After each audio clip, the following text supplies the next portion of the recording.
Este tecido parecia ser um tweed bordô, mas quando comecei a costurar o vestido Sophie, todas as regiões onde eu fazia dobras ou manipulava o tecido, ele se rompia. E eu já tinha iniciado a peça quando eu percebi que não ia conseguir continuar costurando com este tecido. Então eu precisei abandonar a primeira versão desse projeto, cortar novamente os bolsos e barras, só que desta vez utilizando o lado preto do meu tecido.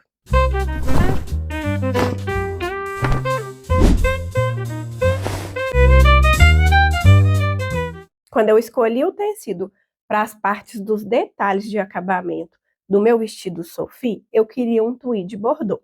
Pelas imagens do site, parecia que era isso que eu estava comprando.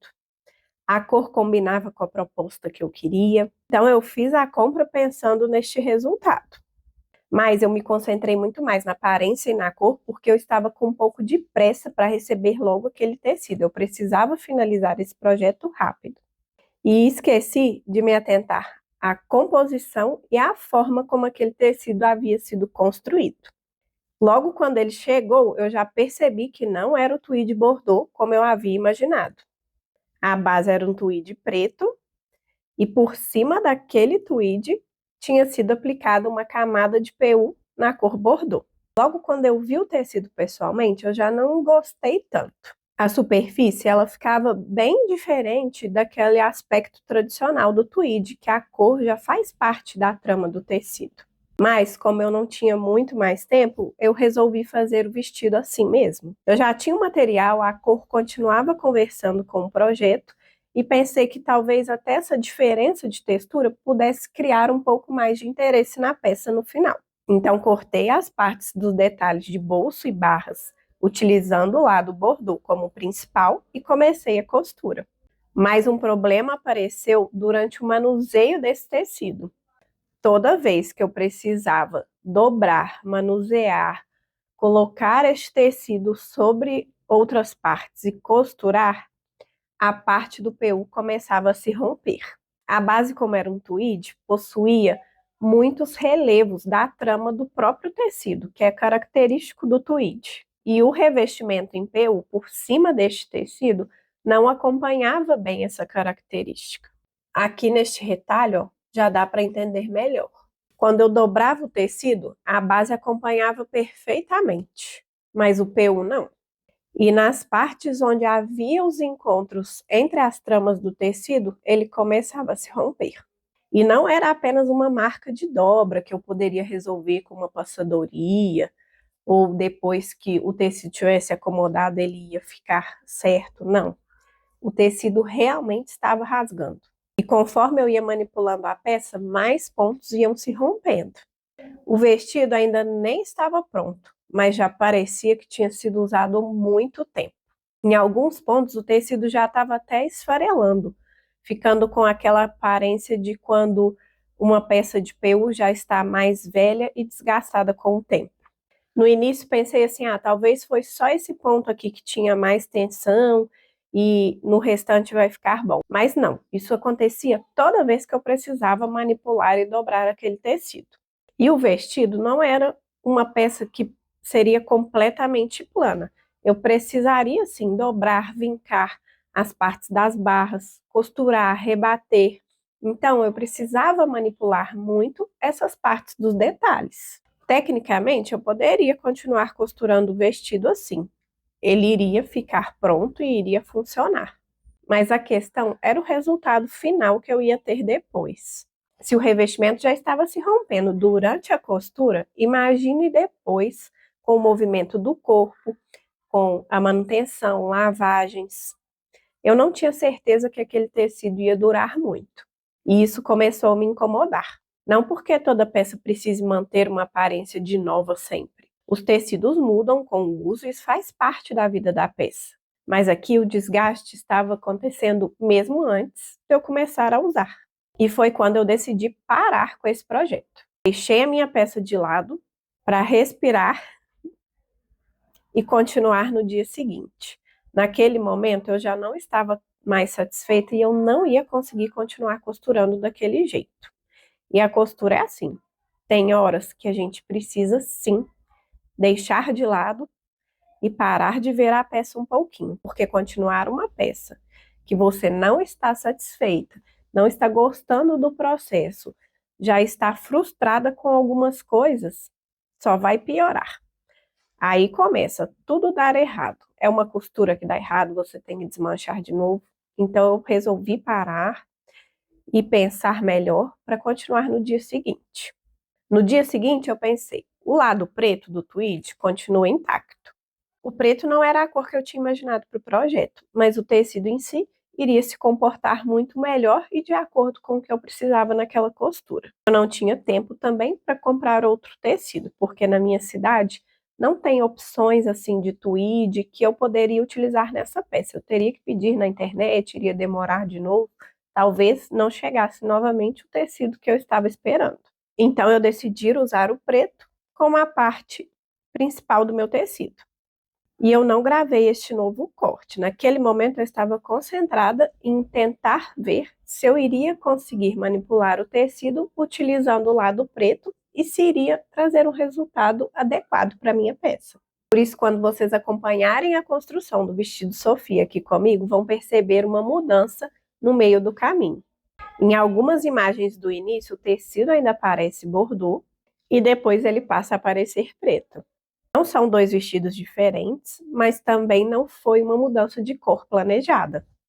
É o mesmo projeto reconstruído depois que eu percebi que a primeira face do tecido, que é a de PU, não iria ser adequada para o meu projeto. Essa mudança alterou um pouco a leitura do meu modelo. A proposta de usar o bordô era para trazer um contraste que fugisse um pouco do clássico preto e branco. Mas mesmo sendo bem mais clássica e tradicional no preto e branco, ela continuou elegante e com um caimento perfeito. Não foi o que eu imaginei, mas a mudança do tecido permitiu que eu continuasse o projeto e preservou a qualidade da peça. Fiz questão de trazer essa experiência para compartilhar com vocês, porque ela leva a uma questão que eu sempre falo aqui e que eu mesma não segui o meu conselho desta vez. Escolher um tecido não é apenas decidir entre cor e aparência. A composição também é importante e a construção daquela superfície também vai impactar diretamente na construção do seu modelo. Neste caso, em que a gente tinha uma base têxtil e um revestimento por cima, cria um comportamento diferente do tradicional do tweed. Mesmo que os dois sejam vendidos como tweed, na hora da costura e manipulação, o comportamento provavelmente não vai ser igual. Mas isso não significa que todo tecido revestido de PU tem o mesmo problema. Existem diferentes bases, revestimentos, texturas, e isso tudo vai impactar na qualidade do tecido. Existem alguns tecidos com revestimento de PU que são feitos exatamente para suportar a manipulação, a dobra, a tensão. E geralmente essas bases são mais lisas.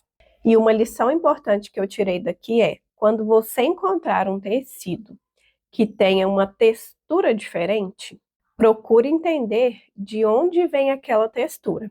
Se é da própria trama do tecido, se é uma estampa, ou se é uma aplicação de uma camada diferente. E quando o tecido chegar, faça um teste antes de cortar a peça inteira. Corte um retalho, dobre, pressione, passe, veja como ele se comporta.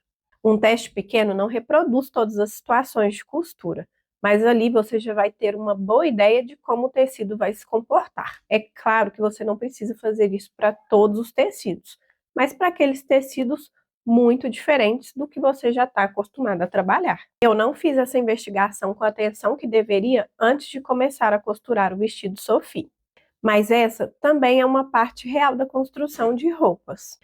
Aqui a gente vê que o conhecimento não elimina completamente os imprevistos, mas ele nos ajuda a reconhecer quando uma escolha não está funcionando bem e a fazer uma nova decisão antes de comprometer ainda mais o projeto. Eu poderia aqui ter escondido essa mudança e apresentado o meu vestido como se sempre os detalhes tivessem sido pretos.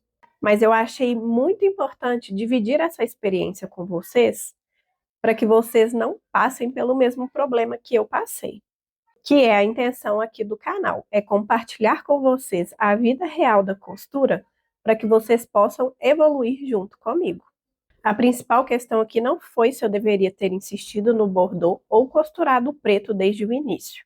A questão é que o tecido deu uma informação durante o processo de construção de que aquela superfície não estava suportando o processo.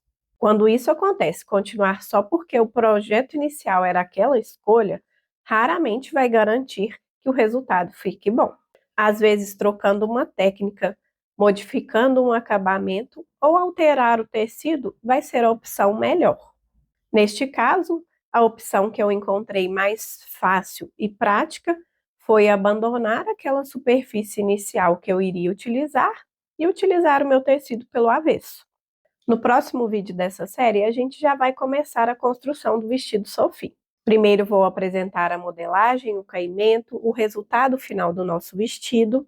Depois vamos para o corte, preparação e a costura da nossa peça. Quando o bordô aparecer nas primeiras partes desses vídeos, vocês já saberão o que aconteceu e por que os detalhes vão mudar de cor ao longo do processo. O molde digital do vestido Sophie está no nosso site e no link da descrição para quem quiser acompanhar o processo e costurar comigo. E se você gosta de compreender não só como uma roupa é feita, mas também porque algumas decisões funcionam e outras precisam ser revistas, inscreva-se para acompanhar essa temporada. E agora nós já podemos começar o nosso vestido Sophie desde o início, inclusive com a parte da história que eu não havia planejado viver quando eu escolhi este tecido. Te espero no próximo vídeo.